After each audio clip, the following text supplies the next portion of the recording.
अस्सलाम वालेकुम दोस्तों, सुपर 8 मरहला शुरू हो रहा है मगर पाकिस्तान के अंदर फॉर्मर क्रिकेटर्स के बीच ये बहस चल रही है कि सेमीफाइनल में दोनों ग्रुपों से कौन-कौन सी टीम आएगी। ज़ाहिर है पाकिस्तान के फॉर्मर क्रिकेटर्स हैं तो पाकिस्तान को तो सर-ए-फ़हरिस्त रखेंगे ही सही।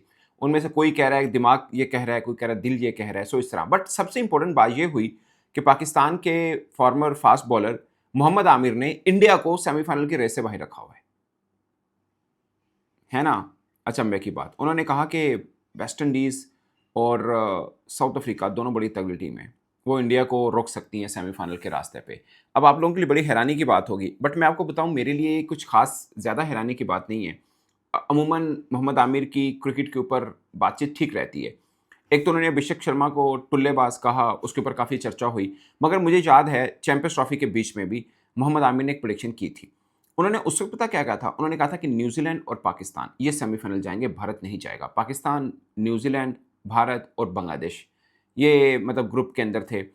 उनके मुताबिक उस वक़्त बुमराह चूँकि नहीं थे, शामी अच्छी फ़ॉर्म में नहीं थे, जडेजा का भी कोई ख़ास जादू नहीं है और कुलदीप ही अकेले हैं। सो ऐसे में इंडिया सेमीफ़ाइनल नहीं पहुँच पाएगा। वो पाकिस्तान से भी हारेगा दुबई में और न्यूज़ीलैंड से भी हारेगा। ये 2025 चैंपियंस ट्रॉफ़ी जिसकी मेज़बानी हमारे पास थी, ये मोहम्मद आमिर की प्रेडिक्शन थी।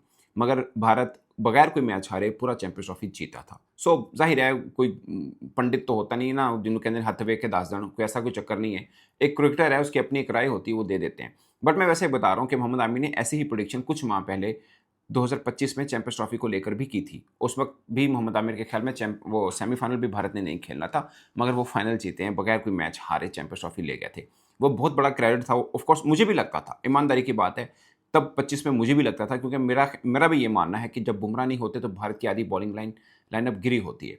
मगर भारत बड़ी अच्छी स्ट्रैटेजी के साथ आया था, वो 2 रेगुलर स्पिनर्स डाल दिए थे उन्होंने। शामी थे, सो उनका मतलब एक बड़ा बड़ा देश है, बड़ी टीम है, रिप्लेसमेंट किसी न किसी की रखी होती है। अगरचे बाज़ रिप्लेसमेंट ऐसी होती है जो नहीं हो पाती, जो मुझे लगता है कि बुमराह की सूरत में है। बट तब भी वो जीता था। सो अब भी मोहम्मद आमिर को ये लग रहा है कि वेस्ट इंडीज़ और साउथ अफ्रीका दोनों भारत को रोक सकते हैं और भारत सेमीफाइनल भी नहीं जाएगा। तो राशिद लतीफ़ ने ये प्रेडिक्शन की है कि पाकिस्तान और भारत का सेमीफाइनल होगा और इस बार पाकिस्तान भारत को हराएगा सेमीफाइनल में। अच्छा, मैं मज़े की बताऊँ राशिद भाई ना उनका कोई पता नहीं चलता मज़ाक कर रहे हैं, सीरियस कह रहे हैं। वो बाद में पता चलता है जब रिज़ल्ट आता है। उसके बाद में वो कहते हैं नहीं मैंने तो यूँ कहा था। अभी उनसे ये भी पूछा गया कि पाकिस्तान वाले ग्रुप में कौन जाएगा? उन्होंने पहले बोला पाकिस्तान और श्रीलंका, फिर उन्होंने बोला कि नहीं न्यूज़ीलैंड भी ठीक है बट मेरा दिल कहता है कि वो श्रीलंका टीम भी आगे जानी चाहिए। फिर उन्होंने at the end of the you know communication ये कहा कि पाकिस्तान और न्यूज़ीलैंड, ये हुआ। बट उन्होंने ये प्रेडिक्शन दी कि पाकिस्तान और इंडिया का सेमीफाइनल होगा और पाकिस्तान वो सेमीफाइनल जीतेगा। ऐसा ही कुछ पहले भी उन्होंने 1-2 चीज़ें कहीं, बट जब पाकिस्तान हारा भारत से, अभी जब हारा भारत से, तो उन्होंने बोला कि 4-5 सिलेक्शन गलत हुई हैं पाकिस्तान टीम में और ये बात उनको पहले ही पता थी कि ये सिलेक्शनें गलत हुई हैं, इसका बड़ा बुरा रिज़ल्ट आना है। बट वो इसलिए चुप रहे कि क्योंकि टीम वर्ल्ड कप खेलने जा रही है और नेगेटिव असर ना पड़े, इसलिए मैं चुप रहा हूँ। ये राशिद भाई ने कहा था जब पाकिस्तान इंडिया से हारा था। सो मैं एक बात बताऊँ, इंडिया और पाकिस्तान दोनों तरफ से, अच्छा अहमद शाह ने ये कहा कि इंग्लैंड और न्यूज़ीलैंड, पहले उन्होंने बोला कि न्यूज़ीलैंड और पाकिस्तान क्योंकि मेरा दिल पाकिस्तान के साथ है। फिर जब उनसे पूछा गया कि नहीं आप न्यूट्रल बताइए, तो उन्होंने बोला कि इंग्लैंड और न्यूज़ीलैंड जो हैं वो सेमीफाइनल के लिए पहुँचेंगे। वैसे मैं अपनी राय भी बता दूँगा आपको। तो ये सब ये चीज़ें थी। और मुझे मुझे दोस्तों एक चीज़ पता क्या लगती है?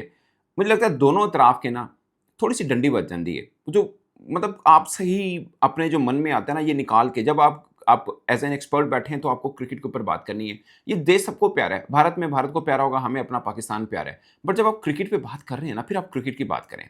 मेरा ये मानना है। ये मैं बाकी सबको ऊपर कह रहा हूँ। भारत में भी सबसे पहले ये होता है पाकिस्तान की बेइज़्ज़ती कर देनी है पाकिस्तानी टीम की, और उनकी टीम ख़ैर अच्छी है तो वो अपनी टीम को उठा के रखते हैं, इसमें कोई दो राय नहीं है।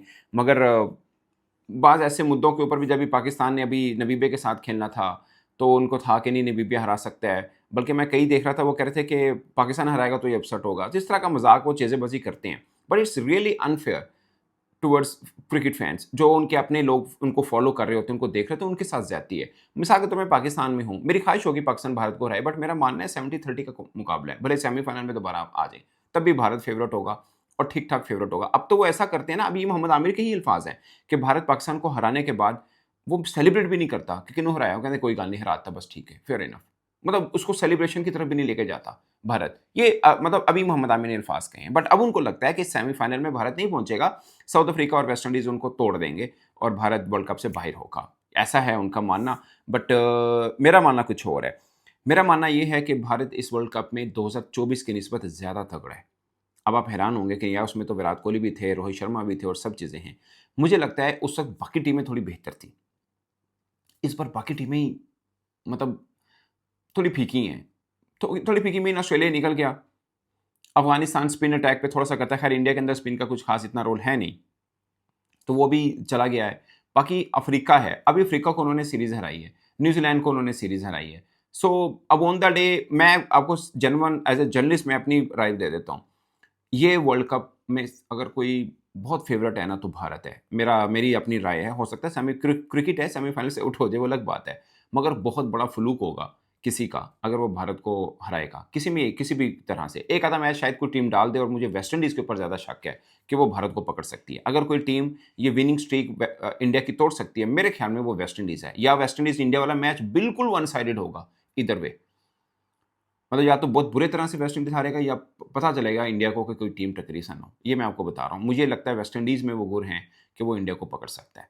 बट फिर भी मैं कहूँगा कि पकड़ भी लेगा तब भी फाइनल ये वर्ल्ड कप में सुपर फ़ेवरेट है वो इंडिया मेरी नज़र में। उनके सारे टिक हैं। अब बहुत से लोग लेके चल रहे हैं ना अभिषेक शर्मा रन नहीं कर रहा। ये मैं आपको आज बता रहा हूँ। अब अभिषेक शर्मा के रन देखिए कम से कम 2-3 इनिंग्स आनी है उसकी अगले अगले जितने भी मैचेज़ हैं उनमें। ना आए तो बात करिएगा। वहाँ का एनवायरनमेंट डिफरेंट है। ये हमारे यहाँ क्रिकेटर का होता है ना, हमने ऑस्ट्रेलिया के साथ मैचेस खेले थे। 2 मैच में ही चला सामने फरहान, 2 मैचेस में, तीसरे में ड्रॉप कर दिया था। ये कल्चर हमारा है, दुनिया में कहीं नहीं होता। रचिन रवींद्रा रन नहीं कर रहा था, न्यूज़ीलैंड ने ड्रॉप नहीं किया, बाद में 50 कर गए। उनके सारे खिलाड़ियों ने परफॉर्म नो डाउट न्यूज़ीलैंड बहुत तगड़ी टीम है, मुझे भी बहुत पसंद है। मुझे बहुत पसंद है न्यूज़ीलैंड की टीम। बट जब इंडिया के सामने आती है, इंडिया की बॉलिंग फ़ास्ट अगर पिच में कंडीशन ऐसी हुई कि फ़ास्ट बॉलिंग को सपोर्ट कर रही है, तो उनके उनके फ़ास्ट बॉलर वर्ल्ड बेस्ट हैं। अर्शदीप और बुमराह, उसके बराबर में किसी टीम के पास बॉलर नहीं है। हाँ, एक एज साउथ अफ्रीका के पास है, वो मैं आपको बताऊँगा क्या है। बट मैं वैसे आपको ये बता रहा हूँ, स्पिनर आए तो दुनिया के बेस्ट स्पिनर उनके पास हैं। कुलदीप आ जाता है, कुलदीप अगरचे सीना कंट्री के खिलाफ यानी न्यूज़ीलैंड, साउथ अफ्रीका, ऑस्ट्रेलिया वगैरह के खिलाफ अच्छी बॉलिंग नहीं डालता। बट फिर भी उनका स्पिनर अगर स्पिन कंडीशन है, तो कुलदीप है, वरुण है, वाशिंगटन सुंदर है और ऑफ कोर्स अक्षर पटेल है। तो 4 ऐसे स्पिनर हैं जो टीम में प्लेइंग 11 में भी आ सकते हैं। अगरचे अभी तक आए नहीं है बट आ सकते हैं अगर कंडीशन वैसी मिल जाती है। प्लस बुमराह है, वो सीमेंटेड पिच हो, घास वाली हो, कोई भी हो वो आउट क्लास बॉलर है। वो कहीं पर भी तोड़ के रख देता है अगली टीम को। खासकर बड़ा मैच हो तो उसका उसका मोराल, उसकी एनर्जी लेवल ही डिफरेंट होता है। जैसे मोहम्मद आमिर थे, उनका भी डिफरेंट होता था, बड़े मैच खेलते थे। सो ये एक चीज़ है। बैटिंग पैराडाइज़ विकेट हुई तो बैटिंग तो उनकी वैसे ही 250-250 करने वाले आदी हैं। सो मुझे ओवरऑल मतलब राइवल कंट्री है हमारा, राइवल टीम है सॉरी, बट मुझे लगता है कि उनकी टीम तगड़ी है।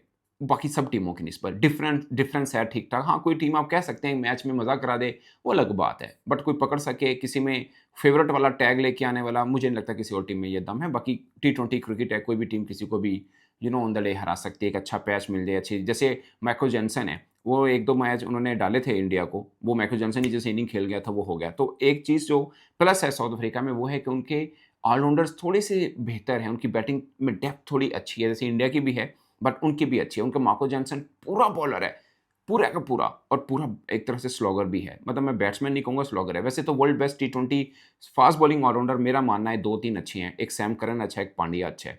ये इनके बराबर के कोई भी नहीं है। बट माइकल जॉनसन है, ये भी खड़ा होता है on the day pitch party हो, टर्निंग ना हो तो उखाड़ के रख देता है दूसरी टीम को। सो ये है, बट मैं पाकिस्तानी पर्सपेक्टिव में मुझे लगता है अगर हम उस्मान तारिक, अबरार के साथ 2 स्पिनर और बाकी जो हमारे हैं, एक ऑलराउंडर नवाज़ शदाब में से कोई एक ऑलराउंडर प्लस आपके पास सलमान अली आगा भी हैं और साइम भी हैं। इस कॉम्बिनेशन के साथ आएँगे, फास्ट बॉलर की मुझे टेंशन ही नहीं है, यकीन मानिए क्योंकि हम श्रीलंका में सारे मैच खेल रहे हैं। फास्ट बॉलर में एक फास्ट बॉलर खेलेगा मुझे कोई परवाह नहीं है। हाँ, साथ में फ़हीम हो। फ़हीम प्लस सलमान मिर्ज़ा या नसीम शाह कोई भी खेल रहा हो, नो प्रॉब्लम। बट अगर स्पिनर 2 लाज़मी होने चाहिए, एक उस्मान तारिक, एक अबरार। आप टीमों को बड़ी टीमों को आगे लगा सकते हैं। बड़ी टीमों को। मुझे सिर्फ़ पाकिस्तान की एक बैटिंग इतना थिन लगती है, मुझे लगता है हम चेज़ करने किसी टीम के खिलाफ भी गए ना, हमें बड़ी मुश्किल आनी है। सो मैं इसलिए पाकिस्तान टीम को फ़ेवरेट वाला टैग में नहीं डाल रहा। हम अभी तक हमने किसी टेस्ट प्लेइंग नेशन को नहीं जीता है। अभी तक नहीं जीता है हमने। सो ये एक थोड़ा-सा रहता है कि मतलब वर्ल्ड कप में हमने छोटी टीमों को हराया, एसोसिएट टीमों को हराया है। जैसे अब ज़िम्बाब्वे का देखिए, उन्होंने ऑस्ट्रेलिया को हराया, उन्होंने श्रीलंका को हरा दिया। एक आयरलैंड के साथ मैच नहीं हुआ, वो भी टेस्ट प्लेइंग थी, उनको भी मतलब इन 2 टीमों को हराया तो उनको भी हरा सकते थे। सो ये एक थोड़ा कॉन्फिडेंस लेवल होता है। हाँ, हम न्यूज़ीलैंड के साथ कैसा खेलते हैं वो चीज़ें काफ़ी होंगी। बट दोस्तों इस पर पूरी की पूरी एक complete video analysis Pakistan versus New Zealand एक अलग वीडियो बनाएँगे। बट फ़िलवक़्त ये एक रफ़ आइडिया था ओवरऑल तमाम टीमों का, जिसको मैंने सोचा आपके साथ शेयर करें, और मोहम्मद आमिर ने एक बड़ी प्रेडिक्शन किया कि भारतीय टीम सेमीफ़ाइनल में नहीं पहुँचेगी। आपकी क्या राय है? आपके ख़्याल में दोनों ग्रुप से 2-2 कौन-सी टीमें सेमीफ़ाइनल के आगे आएँगी? अपनी राय कमेंट के सूत्र में ज़रूर बताइएगा। मेरी तरफ से इतना ही, इजाज़त दीजिए। अल्लाह हाफ़िज़।